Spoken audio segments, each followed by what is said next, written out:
Bon, nous allons mettre en place du son dans notre jeu. Par exemple, lorsque la balle touchera une pièce, il faudra produire un son. Pour jouer un son, il nous faut déjà évidemment un son. Donc, je vous ai mis quelques sons dans le pack.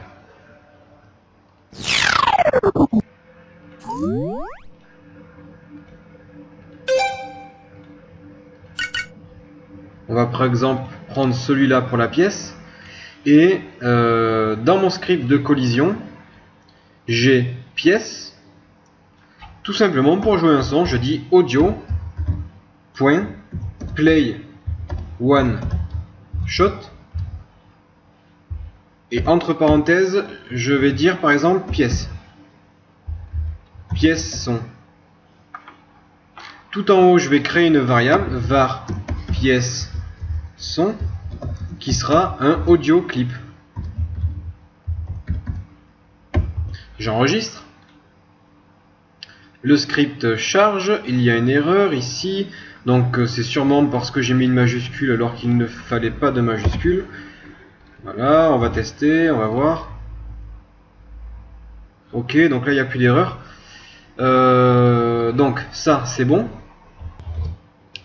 Là normalement donc la variable audio devrait apparaître sur la balle, donc on va la rechercher. Hop là, ici. Sphère, je vais la renommer, je vais l'appeler balle. Ça sera plus facile pour nous à la retrouver puisqu'elle sera en première position. Alors, la balle, on a bien la variable pièce son qui apparaît ici. Je vais chercher le son là, tac, je le fais glisser et je le dépose. Donc j'augmente un peu le son système et je lance la partie. Normalement, dès que je vais ramasser la pièce, un son devra se jouer. Donc là, ça n'a pas marché. Je sais pourquoi ça n'a pas marché. Ça n'a pas marché puisque sur notre balle, ici, on doit rajouter une sorte de haut-parleur. Puisque notre balle n'a pas de bouche pour parler. Donc nous, ce qu'on va faire, en fait, c'est lui ajouter de quoi produire du son. Donc on va aller dans Component Audio et on prend Audio Source. Là, on a ajouté un haut-parleur, donc une source audio, qui permet de produire un son. On clique ensuite sur la caméra et on regarde si on a un audio listener. Oui. Ici, nous avons un audio listener. Le audio listener, c'est ce qui permet d'écouter. Ce sont les oreilles. Donc la bouche se trouve sur la balle et les oreilles se trouvent sur la caméra. Là, pareil, je tire, tac. Donc ce coup-ci, qu'est-ce qu'on me dit? Oui, parce que j'ai écrit n'importe quoi en fait. J'ai écrit audio.play one shot. Ça veut rien dire. Play one shot. Ça veut dire jouer le son une fois. J'enregistre. Je relance. Et voilà, là le son a été joué. On va l'écouter une deuxième fois en ramassant la seconde pièce. Et ça marche. Donc, maintenant que ça marche, on va pouvoir répéter cette opération plusieurs fois. On va mettre un son pour finish. Donc lorsqu'on termine le niveau, un son pour bonus.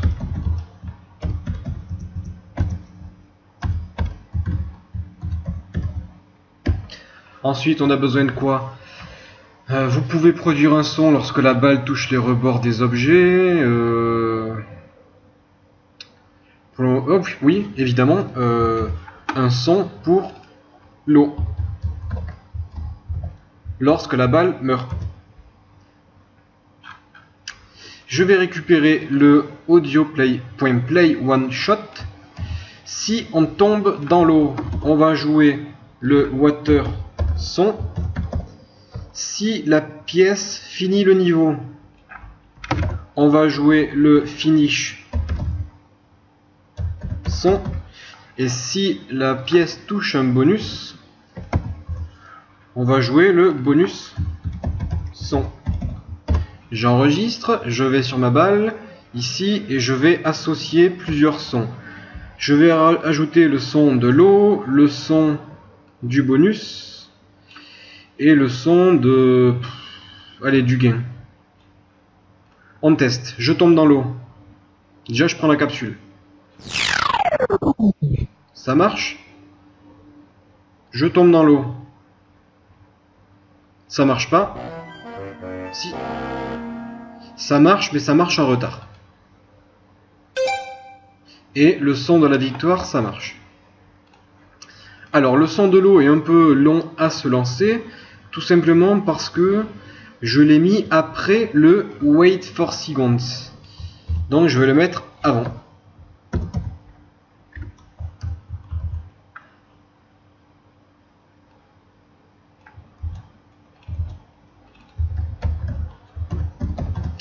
Donc voilà comment jouer du son lorsqu'on touche certains objets. Maintenant qu'on a fait ça, on va aller du côté du menu. Ok. On va créer une scène basique.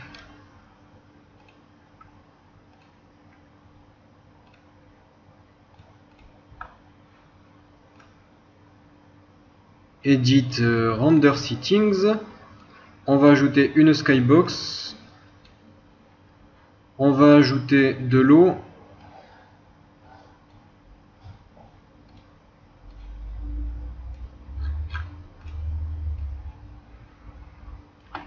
On va positionner notre caméra un peu plus haut.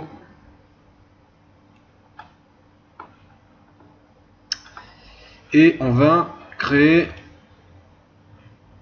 une GUI texture que je vais dupliquer. Donc là, je vais m'occuper du menu principal de notre jeu. Sur ma GUI texture, je vais ajouter différents boutons. On va mettre par exemple... on va mettre quoi?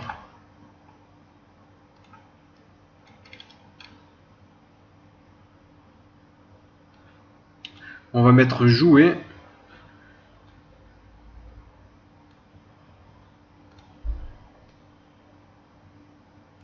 Et sur la deuxième, on va mettre quitter.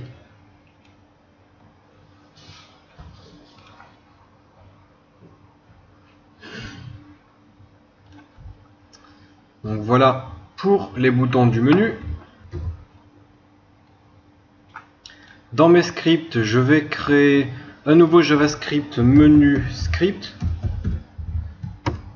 que je vais immédiatement éditer. Alors, on va déclarer plusieurs variables. À chaque fois, j'ai ce message d'erreur là. Il va falloir que je fasse quelque chose. Donc, var, la première variable, ça sera le niveau à charger. Level to load, qui sera string. Donc ça, c'est le niveau à charger lorsqu'on cliquera sur le bouton jouer. Ensuite, on va créer une variable qui sera normal text, la texture normale, qui sera une texture 2D. En fait, ce qu'on va faire, c'est que on va faire en sorte que le bouton change au survol de la souris. Donc on aura une texture normale et on aura un roll over texture. Donc texte qui sera aussi une texture 2D. Et ensuite, on va créer une variable kit btn, donc le bouton kit, qui sera un booléen, c'est-à-dire qu'il peut être soit vrai, soit faux. Et en fait, ça permettra de savoir si on est sur le bouton kit. Et si c'est le cas, eh bien, on dira que ce bouton servira à quitter le jeu. Je vais utiliser la fonction onMouseEnter. La fonction onMouseEnter, ça veut dire lorsque la souris rentre. Donc lorsque la souris rentre dans quoi? Eh bien dans l'objet qui possédera ce script. Je vais dire GUI texture point texture égale roll over text. On mettra la texture de survol. Je vais utiliser la même fonction, sauf que je vais pas mettre Enter, je vais mettre exit. Ça veut dire lorsqu'on sort de l'objet, je vais mettre la texture normale. Ensuite, function on mouse up. Donc lorsqu'on relâche la souris, c'est-à-dire lorsqu'on a cliqué, eh bien, je vais dire yield wait for seconds. Je vais attendre 0.35 secondes. Ensuite, je dis if kit btn. C'est-à-dire si on est bien sur un bouton kit, je vais dire application .kit. Donc ça va quitter le jeu. Else. Donc sinon, application .load level. Et là, c'est le level to load. Et c'est terminé pour ce script. Donc le script de menu, on va voir s'il y a des erreurs. A priori, il n'y a pas d'erreur. Je vais le mettre ici et ici. Donc sur ma texture jouée, sur ma texture kit. Sur ma texture kit, je coche la case kit button, puisque c'est le bouton pour quitter. Je vais associer mes deux textures, donc la texture normale et la texture de survol. Pareil pour ma deuxième texture, je vais mettre ma texture normale, ma texture de survol. Ce n'est pas le bouton kit, donc je coche pas. Et le niveau à charger, ça sera LVL 3. Ok, j'enregistre. Je vais dans les build settings. J'ai bien le menu, le level 1, level 2, level 3. Donc normalement ça devrait marcher. Au survol de ma souris, mes boutons s'illuminent. Donc déjà mes boutons sont trop petits.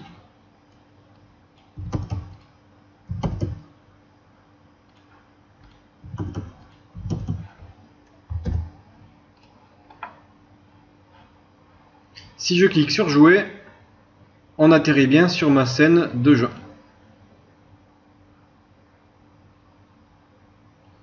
Allez, en un coup, et c'est raté.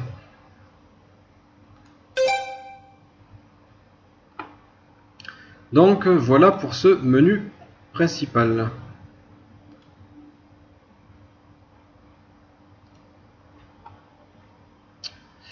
Donc j'ai terminé. Dans la prochaine vidéo, on verra quelques optimisations que l'on peut faire pour améliorer la qualité de notre jeu, enfin le nombre de draw calls, et ensuite on verra comment compiler le jeu pour pouvoir le partager.